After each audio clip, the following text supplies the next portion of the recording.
जुनैद भाई, कराची से आपका ताल्लुक है, मेरे खुद के अपने दो एक बार वाकई, हमारे यहाँ मोबाइल चोरी कोई इंसिडेंट नहीं रहा, नॉर्म है।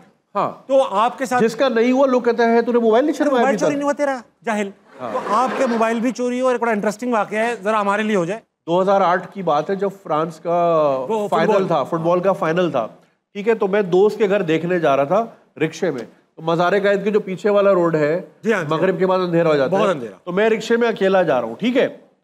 इधर से एक और रिक्शा आया और यूं साथ जुड़ गया। तो इतने में जो उस वाले रिक्शे का पैसेंजर था ना, उसकी पहले टांग अंदर आई, फिर हाथ आया और फिर बंदा ही आ गया आपके रिक्शे में। हाँ। अच्छा, अब ये इतनी जल्दी हुआ, मेरे दिमाग ने ना कंप्यूट नहीं किया। आपको भी याद होगा एक दौर ऐसा था कि लोग चलते हुए रिक्शे में बैठ जाते थे, यार आगे तक छोड़ दे, ऐसा था। या बाइक पे बैठ जाते थे, यार आगे तक छोड़ दे, ठीक है। तो मुझे लगा ये शायद लिफ्ट मांग रहा है। फिर मैंने तो खुद एक रिक्शे में था, ये लिफ्ट क्यों मांग रहा है, ये मुझसे लिफ्ट क्यों मांग। अभी मैं ये सोच ही रहा था, भाई ने अपनी कमीज ऊपर की और शलवार के अंदर से रुमाल में लिपटी हुई पिस्तौल एहतियात से रखी। हाँ, एहतियात से यूं सामने रख दी। तो मैंने रिक्शे वाले को बोला, भाई साहब रोकिएगा।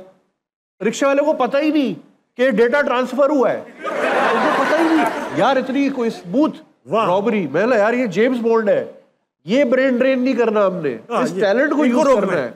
तो भाई मैंने बोला, भाई आपको पता नहीं बंदा घुसा है।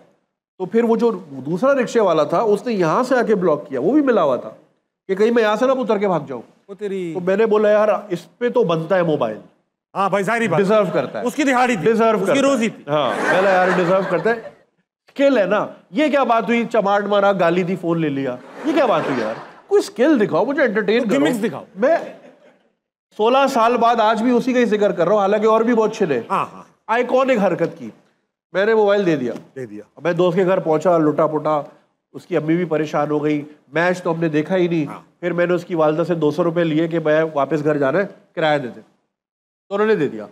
अब मैं जिस रिक्शे में बैठा, मैंने से पहले, जब आपका मोबाइल छिनता ना, आपको हर बंदा चोर लगता है, ठीक है, ये साइकी हो जाती है आपको। अब सब लगता है कि यार ये भी चोर है। तो मैंने इससे पहले कि ये मुझे कुछ करे, मैंने उसको बताना शुरू कर दिया कि मेरा छिन चुका है, मेरा हो गया, तो आपका जिसने भी आना है इसको कहीं और भेज दे। मेरा हो गया भाई, मेरा हो गया है, ठीक है। तो मैंने बताया कि भाई ऐसे ऐसे मेरा मोबाइल छिना है। तो उसने बोला, आपने रिपोर्ट कराई?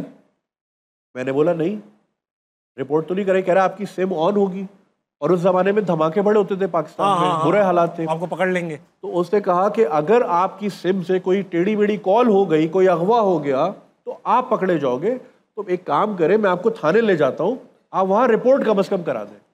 मैं हाँ बात सही है, ऐसे ना हो लेने के देने पड़ जाए। अच्छा, जब थाने के करीब पहुंचे, यार वो रिक्शे वाला इतना कोई डायबोलिकल इंसान था, उसने कहा कि आपका फ़ोन कितने का था। अब मैंने यार, अब ये भी पूछ रहा है, ये शायद एस्टिमेट लगा रहा है कि इसकी जेब में कितना होगा। तो मैंने बता दिया, मैंने 10,000 का था। कह रहा है अंदर जाएंगे ना तो 25,000 की रिपोर्ट कराना। मैंने वो क्यों? कह रहे देखिए बात सुने, आपको तो आपका मोबाइल कभी नहीं मिलेगा, ये आप भूल जाए, फातिहा पढ़ ले।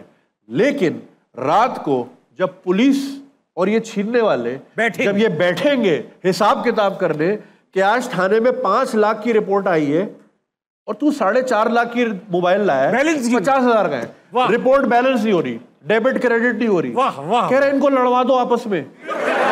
मैंने, तू रिक्शा क्यों चला रहा है, तू फिल्में लिख भाई, तू लॉबिंग कर, तू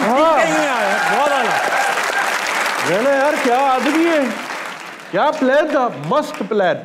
मैं अंदर गया थाने में। अच्छा, मैं थाने में गया, जिस साहब ने रिपोर्टिंग, उसके सामने 8 मोबाइल पहले से थे, पहले से उसके 8, कभी ये बज रहा है, कभी ये बज रहा है, कभी ये बज रहा है। मैंने जी रिपोर्ट करानी। कह रहा अच्छा जी कितने का मोबाइल था? मैंने जी 25,000 का था। मेरी शक्ल देखी ना कि यार इसकी शक्ल लग नहीं रही 25,000 वाली, ठीक है ना, 2008 की बात है, आज के आप लाख रुपए समझ लें।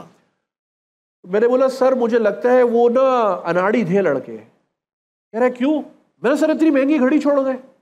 बोला और लड़ेगा और गालियां देगा कि घड़ी कैसे छोड़ के आ गए। खैर मोबाइल आज तक नहीं मिला, लेकिन लड़ाई हो गई, लेकिन लड़ाई करा दी। नहीं जुनैद भाई, मेरे साथ एक वाकया ऐसा हुआ, मेरे साथ नहीं हुआ, दोस्त का मोबाइल, हम बैठे क्रिकेट के बाद, मगरिब के बाद बैठ जाते थे लड़के क्रिकेट खेल के, फुटपाथ पे बैठे हुए थे। एक अम्मा आई, 60-70 साल की होंगी, रोती भी आई, कह रहे हैं मेरा बेटा खो गया है, मुझे उसको फोन करना है, मैं खो गई हूँ, मेरा बेटा मुझे उठा ले, मैं उसको फोन करना है, बेटा फोन करा दो। तो अब ऐसी बुजुर्ग खवातीन को देख के लड़कों में तो रहमदिली, तो हर कोई अपना मोबाइल बढ़ा रहा है, आंटी हमारे से कर लें, आंटी हमारे से कर लें। तो एक लड़का उठा जिसका सबसे महंगा था, कहने लगा, हटो आंटी आप मुझे नंबर बताएं। नंबर मिलाया, चक चक चक, ये ले बात करें आंटी, कोई बात नहीं, पानी लाओ बेटा, मोबाइल दे दिया। हेलो हेलो हेलो, थोड़ी आगे गई, 1255 आई, बैटरी चली गई। लड़के कह रहे हैं और कर लेने की। तो ये मुझे अपना अच्छा जुनैद भाई, thank you so much for being on असना night, was a pleasure having you sir, thank you so much. ख़वातीन और हज़रात, जाने से पहले करता हूं मैं कमाल की बात। भाई ऐसा है कि अगर इंसानी तारीख की तरक्की को एक लफ्ज़ में बयान किया जा सके तो वो एक लफ्ज़ होगा तजस्सुस। इसी एक छोटे से लफ्ज़ ने जब सेब गिरा तो तजस्सुस की वजह से इंसान ने लॉज ऑफ मोशन दरियाफ्त कर ली। इस तजस्सुस से कि परिंदे उड़ते कैसे, इंसान चांद तक पहुंच गया। सवाल पूछा करें, सवाल पूछने से हो सकता है आप उस वक्त के लिए थोड़े जाहिल महसूस हो, मगर सवाल ना पूछने वाला मुसलसल जाहिल ही रह जाता है। हमें चाहिए कि हम अपने बच्चों का सिलेबस इस तरह तरतीब दें कि उनके अंदर तजस्सुस पैदा हो, तो सवाल पूछें, ताकि सवाल पूछने से नई नई जहत निकलती है, नई नई चीज़ें इन्वेंट होती हैं।